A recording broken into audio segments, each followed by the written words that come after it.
Masarap ito. Lapong itim.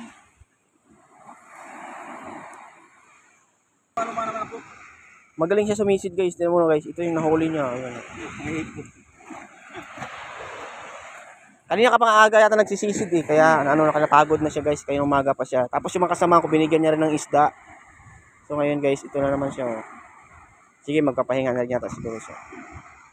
Marami ka na nahuli pa kanina umaga pa. So parang ito mga to, parang ano lang.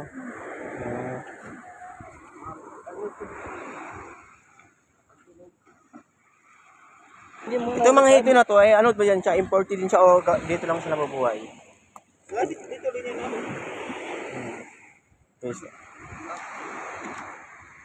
Ito ang pantat sa dagat. Pantat sa dagat. Hindi siya pantat sa tabang, pantat sa dagat. Kung nawasin nyo guys, ito yung pantat sa dagat. O yung tinatawag pantat, yung hito sa dagat.